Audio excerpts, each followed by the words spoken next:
Okay, so imagine this: you spend billions of dollars building a super team. You hire the greatest car designer in Formula One history. You partner with Honda, a manufacturer that literally just helped win 4 championships. You build a brand new factory, a brand new wind tunnel, the whole thing. And then your driver goes on the radio in qualifying and calls it. So where's the piece of shit driven in my life? That's Lance Stroll, in China, in a car that cannot finish a race. And I'm going to explain exactly how a team with basically infinite money ended up slower than a team that didn't even exist 18 months ago. But before we get into it, genuine question. Do you think Aston Martin can fix this in 2026? Or is this season already a write-off? Because some very serious people are saying this rebuild might not be done until 2030. Drop your take in the comments. I want to see the copium levels in real time. Right, so let's rewind a bit. Because the hype around this Aston Martin project was nuclear. With all new regulations coming into play, 2026 was supposed to be the year where Aston Martin showed what they're made of. The squad invested heavily in their operation. An exclusive deal with Honda and the full potential of Adrian Newey's latest creation. Lawrence Stroll, the billionaire who basically wills things into existence, he built a state-of-the-art factory at Silverstone. Poached Newey from Red Bull, locked in Honda as a works partner. This was meant to be Ferrari 2000-level dominance planning. The Project Super Team. And then the Barcelona shakedown happened. The AMR26 was not ready for the full Barcelona shakedown. Across the 3 permitted days, the team managed only 65 laps, while rivals like Mercedes completed more than 500. They showed up late, ran in an all-black livery because they literally ran out of time to paint the car. I'm not joking. In Barcelona, you'd feel semi-guilty for judging Aston Martin's late arrival to the shakedown, featuring an all-black livery that they'd run out of time to paint. Bahrain testing? Even worse. Lance Stroll admitted they were 4 seconds behind their rivals. 4 seconds. That's not a gap, that's a different postcode. On their final day of testing in Bahrain, Aston Martin only completed 6 laps before they ended the session and left the test early, amid circulating images of Adrian Newey with his head in his hands. And then the races started. The team has yet to have a driver finish a race in 2026, with a pair of double DNFs and huge issues with the car's power unit causing maximum embarrassment. Not scoring points, not struggling for pace, not finishing. Both cars, every race, 0 completions. And the reason they can't finish, it's not just slow, it's physically hurting the drivers. I'll get to that in a second. So here's the actual problem, and it's gnarly. The 2026 F1 season has so far been a disaster for Aston Martin, with continuous problems on its Honda power unit, which is suffering excessive vibrations. And we're not talking about the normal, oh, the car's a bit twitchy stuff. Fernando Alonso and Lance Stroll have been left fearing permanent nerve damage. So bad are the vibrations coming from the power unit permanent nerve damage. The vibrations coming from the Honda PU have been reported to be so bad that Alonso was even seen removing his hands from the steering wheel entirely at last weekend's Chinese Grand Prix, clearly suffering. The man is taking his hands off the wheel of an F1 car at 200 miles an hour because his fingers are going numb. Fernando Alonso, one of the toughest drivers to ever live, is being broken by this car. The Honda engine was incredible at Red Bull. They won 4 straight championships. So what happened? Well, Newey explained, Honda pulled out at the end of 2021, they then re-entered the sport at the end of 2022.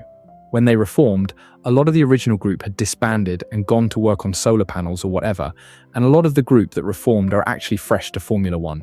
They didn't bring the experience that they had previously. Solar panels. Your championship-winning engineers went to build solar panels and nobody at Aston Martin thought to check? Like you're spending hundreds of millions of pounds on this partnership and nobody flew to Japan to ask, hey, quick question, do you still have the people who know how to build the engine? Nobody. And this is where it gets properly stupid. When asked if Aston Martin were aware of the level of inexperience at Honda, Newey replied, no, we weren't. We only really became aware of it kind of November of last year when we went to Tokyo to discuss as rumours started to suggest that their original target power they wouldn't achieve for race 1, November 2025. They found out in November, barely 2 months before the car had to run. That's not due diligence, that's vibes-based engineering. And that is how a team with infinite money ends up slower than Cadillac, a literal brand new entrant. Accepting the brutal reality that Aston goes into the year in a fight with F1 newbie Cadillac, just to avoid being last, has been like being on the receiving end of an early sucker punch. The brand new team, with Sergio Perez and Valtteri Bottas, is matching or outperforming the super team. The memes write themselves. But the technical stuff is only half the story. Because inside the team, absolute chaos. And Adrian Newey, the man supposed to be saving this project, just disappeared. So after the absolute catastrophe that was the Australian Grand Prix double DNF, total humiliation, you'd expect the team principal to be at the next race, right? Rallying the troops? Steadying the ship? Aston Martin confirmed that Newey will not be present in Shanghai at all following a double DNF at the first round of 2026. Gone. Not there. The greatest designer in F1 history, now the team principal, and he's just not at the race. The modern reality of Formula One. These days, with modern communication, I think it doesn't really matter where people are sitting. I heard Sky Germany was commentating the Australian Grand Prix from Germany, so I think that is no problem these days. Comparing being team principal of a crisis-hit F1 team to commentating on TV from your couch. That's the justification? That's what we're going with? And now? Newey is set to step down from his role as Aston Martin F1 team principal. Reports circulated that Newey had been put in charge of finding his own replacement, with former Red Bull sporting director Jonathan Wheatley believed to be stepping into the position. Aston Martin said in a statement, "The team will not be engaging in media speculation about its senior leadership team." Adrian Newey continues to lead the team as team principal and managing technical partner. So the management is in freefall. The engine is shaking the drivers apart, and the man who was supposed to fix everything is trying to unhire himself from the job he was given 4 months ago, peak F1. Alright, let's speedrun this. The engine? Broken. Honda used up most of their spare parts during the Bahrain test alone, leaving them unprepared for the Australian Grand Prix. Furthermore, Honda admitted that the engine vibrations were strong enough that driving the car for an extended period of time could cause nerve damage. The chassis? Newey said they faced a very condensed period of development and didn't get a model into the wind tunnel until mid-April, quite a long way behind competitors, 4 months behind. In F1, that's basically a generational deficit. The management? Newey stepping back, reportedly. Wheatley's reportedly leaving in from Audi, reportedly. Lawrence Stroll is reportedly stomping around paddocks. Everything is reportedly. The Adioa lifeline. There is a significant problem.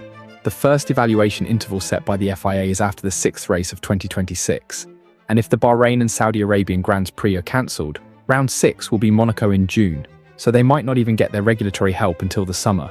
Beautiful. The prognosis? 2026 already looks like a write-off for the Aston Martin-Honda partnership. Based on the opening 2 Grands Prix, it would take something extraordinary for it to dig itself out of this hole. Some experts are now saying this rebuild could stretch to 2030. Aston Martin is not in a short-term dip, but at the start of a longer, more complex rebuild. The destination may yet be promising, but the road there will not be quick. Realistically, this is a situation that will carry through the entirety of the 2026 season. And look, I genuinely feel for the people at that team. It's difficult to convey just how bleak the atmosphere at Aston Martin's garage and hospitality was in Bahrain. Everywhere you looked, there were miserable facial expressions and slouched body language. Employees appeared to be shell-shocked. Most Aston employees ESPN spoke to couldn't wait to get home and end the nightmare. These are brilliant engineers being failed by a project that was rushed, underprepared, and built on hype instead of homework. If you found this breakdown useful and want to stay on top of the Aston Martin implosion, because trust me, this story is far from over, smash subscribe. I'll be covering every twist.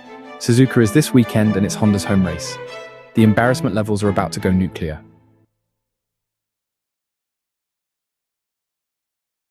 Oh, and one more thing, remember when Aston Martin literally tried to out-advertise Cadillac? In Times Square before the season, Aston Martin were getting ready for their car unveiling and took over Times Square with a huge advertisement featuring the face of Adrian Newey and drivers, Lance Stroll and Fernando Alonso. Yeah, Cadillac's matching them on track now.